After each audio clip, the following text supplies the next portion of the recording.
Hello CA foundation जनवरी 2026 term students, अगर आप जनवरी term 26 में अपना एग्जाम्स देने वाले हो और आपके एग्जाम्स के लिए अब ओनली एंड ओनली 15 डेज का टाइम रह गया है, तो मैं आपको बिजनेस लॉ वाले पेपर जो कि सबसे इंपॉर्टेंट पेपर है आपके एग्जाम्स का, जिसमें बहुत सारे बच्चे एग्जाम्स में रह जाते हैं, तो इस पेपर को लास्ट टाइम कैसे आप रिवीजन करोगे इसके बारे में मैं आपको गाइडेंस देने वाला हूं।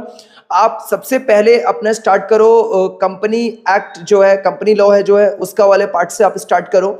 उसके बाद आप पार्टनरशिप, एलएलपी, ये 3 चैप्टर को कंप्लीट करो। देन आफ्टर अगर आप इंडियन कॉन्ट्रैक्ट एक्ट को चूज करते हो कि इंडियन कॉन्ट्रैक्ट एक्ट मुझे करके जाना है, तो इंडियन कॉन्ट्रैक्ट एक्ट और उसके बाद सेल्स ऑफ गुड्स एक्ट को आप रिवीजन करो।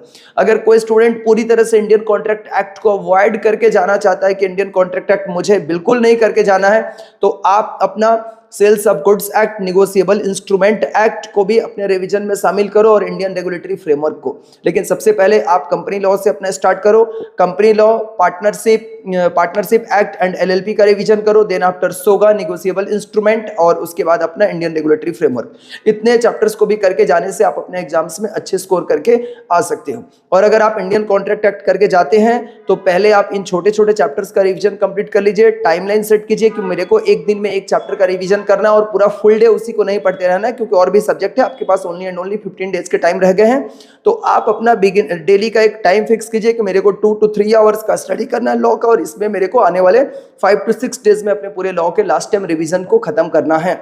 और आपको कोई भी और भी रिविजन्स के लिए गाइडेंस चाहिए तो आप जरूर से हमारे कॉन्टेक्ट कीजिए। मैं आपको और भी गाइडेंस प्रोवाइड करूंगा, कैसे पढ़ना है, कहाँ से पढ़ना है। और हमारे रिविजन्स वीडियो भी ऑलरेडी अपलोडेड किए हुए हैं यूट्यूब पे, तो आप रिविजन्स वीडियो भी केस बेस्ड सारे क्वेश्चंस वहां पर अपलोड किए हुए हैं, तो आप वहां से भी देख सकते हैं। Thank you everyone.